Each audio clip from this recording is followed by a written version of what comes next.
गिद्दड़ कहीं के, गरीब भाइयों को मारते हो, गरीब भाइयों को तुम मारते हो। अगर गंभीरता से नहीं लिया गया, उसको नहीं रोका गया, तो कल परसों तरसों उसके बाद जो नरसों जो आएगा, मैं उस दिन मैं वहां तमिलनाडु में होऊंगा और देखते हैं किस माई के लाल के अंदर इतनी ताकत हो गई जो उत्तर भारतीयों को वहां से निकाल करके भगाएगा। हमारे भाइयों के अगर खून बहाओगे तो उसका बदला हम लेंगे, और उसका बदला लेंगे तब आंख से खून बह जाएगा और कोई पूछने वाला नहीं मिलेगा। और रही बात तमिलनाडु की, तो तमिलनाडु सरकार कान खोल करके सुन लो, तमिलनाडु तुम्हारे बाप का नहीं है। तमिलनाडु भी अखंड भारत का हिस्सा है, और उस अखंड भारत में सभी भारतीयों का। तुम हमारे भाइयों का खून बहा करके, हमारे भाइयों की हत्या करके देश में उन्माद फैलाना चाहते हो, और उन्माद के बदौलत तुम वोट लेना चाहते हो। अपने आप को बहुत राजनीतिक चाणक्य कह रहे हो ना, तो चाणक्य के हम लोग बाप हैं, उत्तर भारतीय। और कहां चले गए देश के चौकीदार? बड़े घराने के जो बाल बच्चे हैं उनको तकलीफ थोड़े है। तो हम गरीबी से गुजरे हैं, गरीबी में हमने जन्म लिया है, मुझे पता है गरीबी क्या होती है। देश के अंदर हिंसा फैली है। तमिलनाडु में उत्तर भारतीयों का खून लगातार बहाया जा रहा है, चौकीदार कहां गायब है? पहले तो 2024 के चुनाव के लिए कुछ और किए जा रहे थे, हिंदू राष्ट्र वाली बात कर रहे थे, ये बात तमाम बात कहे जा रहे थे। अब जब इतना से भी मन नहीं भरा, तब मजदूरों का हत्या करवाने लगे। हम तमिलनाडु के मुख्यमंत्री को स्पष्ट रूप से कह देना चाह रहे हैं, आप इस हिंसा को रोकिए, वरना इसका नतीजा बहुत बुरा होगा। अगर 2 से 3 दिन के अंदर अगर ये हिंसा नहीं रुका तो हम तमिलनाडु पहुंचेंगे। बहुत ही गंभीर मसले पे मैं लाइव आया हूं,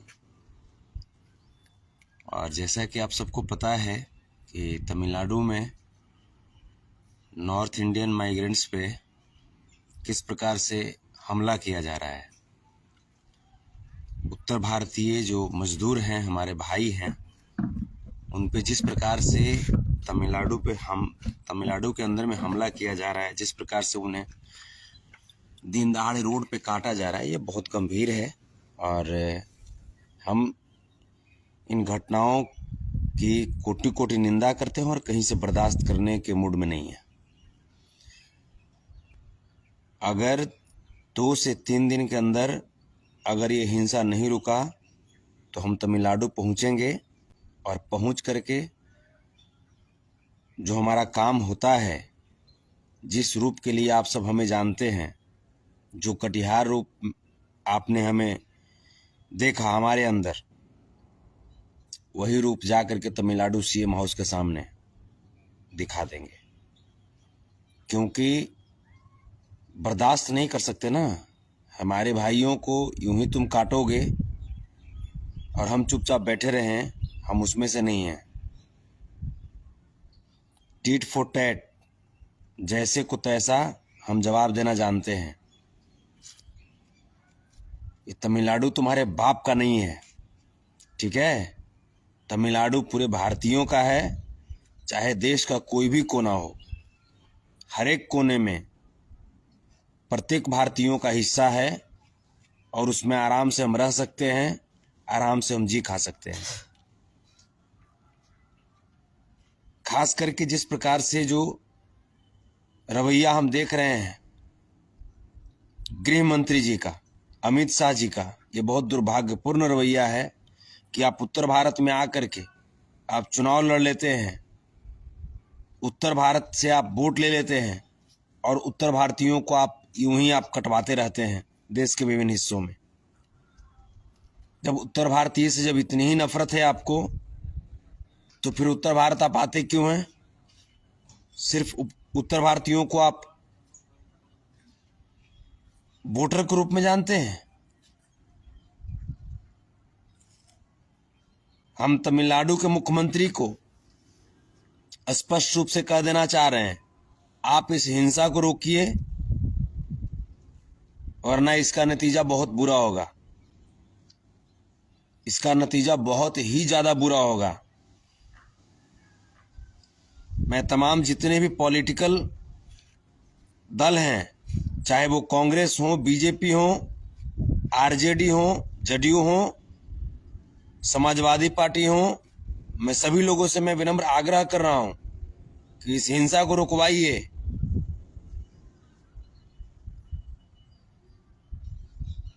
इस हिंसा को रुकवाइए, वरना जनता जवाब देना जानती है। और इस सबको पता है कि हिंसा कौन करवाते हैं। हिंसा कौन करवाते हैं सबको पता है। हिंसा किनकी पहचान है। माननीय प्रधानमंत्री जी, आप बनारस में आकर के चुनाव लड़ लेते हैं, वोट ले लेते हैं, उत्तर भारत में अपना पूरा परिवार बसाने लगते हैं, और जैसे ही चुनाव खत्म हो जाता है तब उत्तर भारतीयों का खून बहाना शुरू कर देते हैं आप। ये कतई बर्दाश्त नहीं होगा। हम लोग कभी इसको इग्नोर नहीं कर सकते।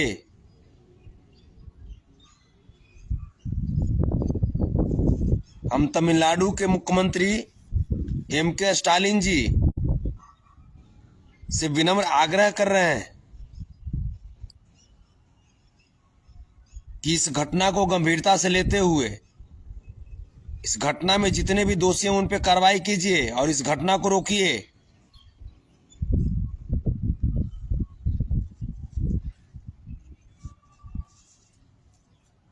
और नहीं तो इसका अंजाम बहुत बुरा होगा। ऐसा नहीं है कि तमिलनाडु में सिर्फ उत्तर भारतीय हैं, तमिलनाडु वाले भी कहीं जाते हैं। तमिलनाडु वाले सिर्फ तमिलनाडु में नहीं रहते हैं, तमिलनाडु वाले भी कहीं जाते हैं। एक वक्त था ना जब राज ठाकरे और बाल ठाकरे, उद्धव ठाकरे तांडव मचा के रखा था महाराष्ट्र में। क्या स्थिति हुई देख रहे हैं ना। तो नंगा नाच मत करो, वरना नंगा कर देना जानते हैं हम लोग।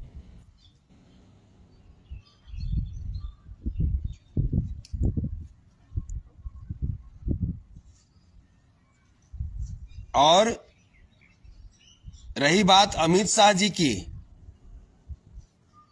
तो अमित शाह जी वोट यहां पे आपको दिया गया है ना, उत्तर भारतीय वोट आपको दिए हैं ना कि एम.के. स्टालिन को दिए हैं वोट। तो उत्तर भारतीय जब आपको वोट दिए हैं और आपको वोट दिए हैं या नहीं दिए हैं, आप देश के गृह मंत्री हैं, तो ये आपकी दायित्व बनती है कि आप देश को कैसे आप एकता के सूत्र में बांधेंगे, देश में कैसे शांति व्यवस्था बहाल करेंगे। ये आपकी जिम्मेवारी है।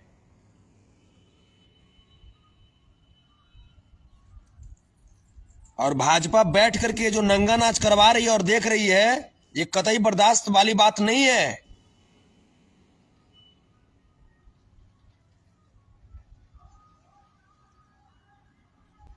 पहले तो 2024 के चुनाव के लिए कुछ और किए जा रहे थे, हिंदू राष्ट्र वाली बात कर रहे थे, ये बात तमाम बात कहे जा रहे थे। अब जब इतना से भी मन नहीं भरा तब मजदूरों का हत्या करवाने लगे, गरीबों का खून बहाने लगे।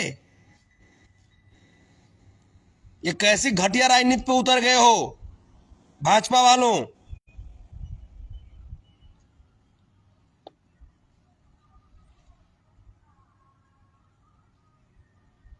और कहां चले गए देश के चौकीदार। देश के अंदर हिंसा फैली है। तमिलनाडु में उत्तर भारतीयों का खून लगातार बहाया जा रहा है, चौकीदार कहां गायब है। चौकीदार नींद से तो जागो। मैं स्पष्ट रूप से मैं बता देना चाहता हूं, इस घटना को अगर नहीं रोका गया तो इसका अंजाम बहुत बुरा होगा, बहुत बुरा होगा इसका अंजाम।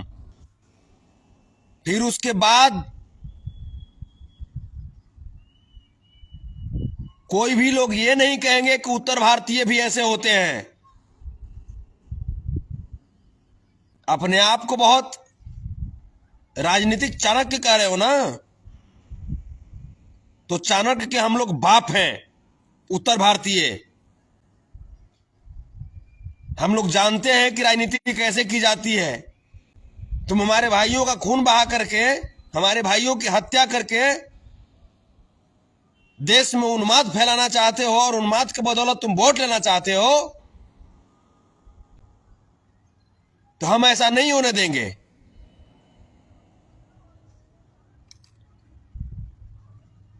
और रही बात तमिलनाडु की, तो तमिलनाडु सरकार कान खोल करके सुन लो, तमिलनाडु तुम्हारे बाप का नहीं है। तमिलनाडु भी अखंड भारत का हिस्सा है और उस अखंड भारत में सभी भारतीयों का अपना हक और अधिकार है।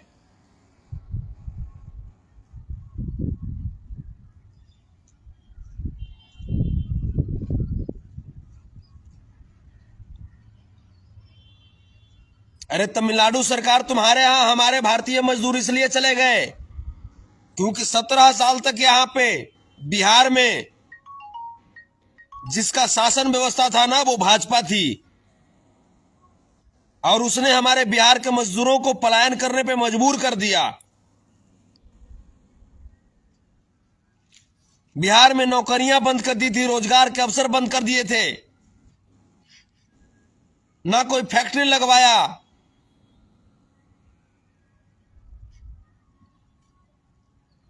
इसीलिए यहां के मजदूर, यहां के मेरे भाई, मेरे गरीब दोस्त पलायन करके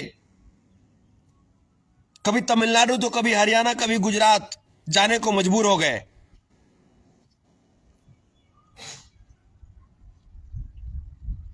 और अगर मैं उत्तर प्रदेश की बात करूं तो आप देख ही रहे हैं, उत्तर प्रदेश में जब से योगी आदित्यनाथ की सरकार बनी है, किस प्रकार से गरीबों का दोहन किया जा रहा है, किस प्रकार से गरीबों का शोषण किया जा रहा है।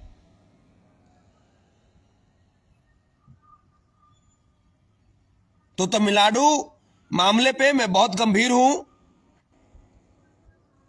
और इसमें हमें पता है कि हमारा ये लाइव बड़े लोगों को पसंद नहीं पड़ेगा, जो अमीर घराने के जो औलाद है उनको पसंद नहीं पड़ेगा, क्योंकि वो तो अपने घर में छुपे बैठे हैं ना। जो हमारे गरीब गुरबे किसान मजदूर नौजवान जो मेरे भाई हैं, जो अपनी रोजी रोटी के लिए सरकार के, बीजेपी के उस 2 करोड़ सालाना रोजगार के लोभ में आकर के बीजेपी को वोट दे दिए, बीजेपी के उस हर एक अकाउंट में 15 लाख रुपए आने वाली बात की सपना देख करके बीजेपी को वोट दे दिए। लेकिन उसके बाद वो बीजेपी कहती है कि पकौड़ा तलो, चाय बेचो। उसके बाद तमाम सरकारी योजनाओं का लाभ जो कि मिलना चाहिए जनता को, वो तमाम योजनाओं के पैसे को अडानी और अंबानी के झोली में डाल दिए। और जिनका पैसा था, जिनका हक था, आज वो मेरे सभी भाई तमिलनाडु गए हुए हैं, तो कभी गुजरात जाते हैं, तो कभी सूरत जाते हैं, तो कभी हरियाणा जाते हैं। तकलीफ उन भाइयों को है ना, बड़े घराने के जो बाल बच्चे हैं उनको तकलीफ थोड़े है। तो हम गरीबी से गुजरे हैं, गरीबी में हमने जन्म लिया है, मुझे पता है गरीबी क्या होती है। और जितने भी जो तमिलनाडु गए हुए हैं, चाहे हरियाणा है चाहे गुजरात है, वो सब कौन है? वो सब हमारे किसान मजदूर नौजवान साथी हैं, हमारे गरीब गुरबे जो मेरे साथी हैं, उनके बाल बच्चे हैं, उनके भाई हैं। तो वैसे भी भाजपा जो है वो गरीब विरोधी है, गरीबी विरोधी नहीं है, गरीब विरोधी है।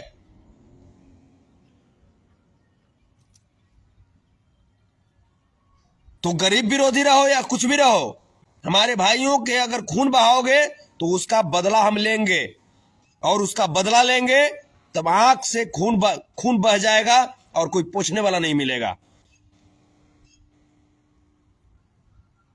घुटना से आंसू चलवा देंगे। इसलिए अमित शाह जी इस घटने को गंभीरता से लेते हुए, चूंकि आप देश के गृह मंत्री हैं, आप इस घटने को गंभीरता से लीजिए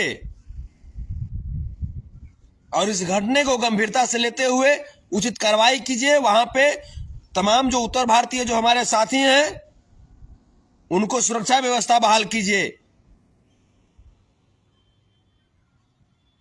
3 दिन का समय,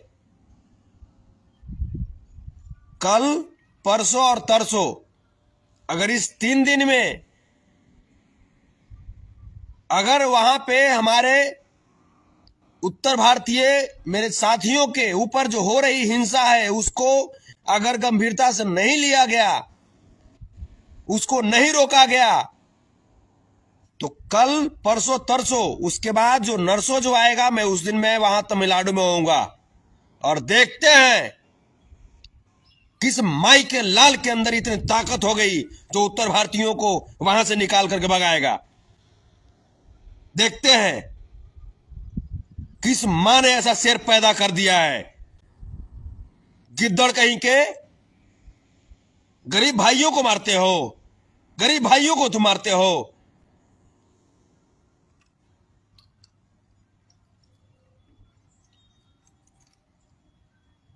आ रहे हैं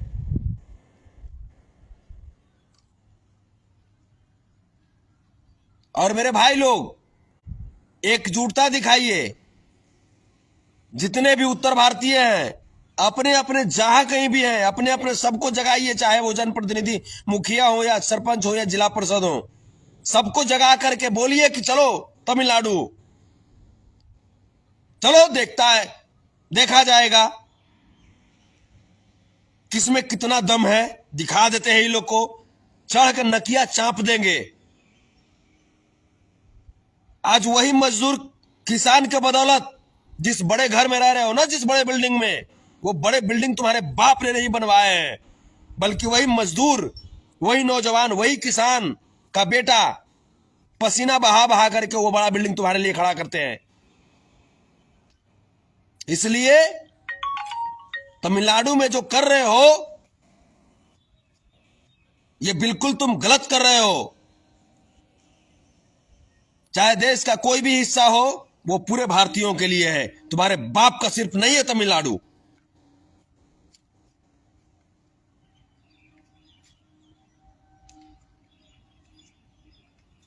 इसलिए मेरे साथी सब लोग जागिए और तमिलनाडु में जो हिंसा हो रही है, तमिलनाडु में जो उत्तर भारतीयों को जिस प्रकार से मारा जा रहा है, इसको गंभीरता से लिया जाए। इसको कभी बर्दाश्त नहीं करेंगे और ईंट से ईंट बजा देंगे, ईंट से ईंट बजा देंगे उन दुश्मनों को जो हमारे उत्तर भारतीयों की खून बहा रहे हैं, जो हमारे उत्तर भारतीयों की जान ले रहे हैं। ऐसे ही जागे रहिए आप सब। बहुत बहुत धन्यवाद। जय हिंद, जय भारत।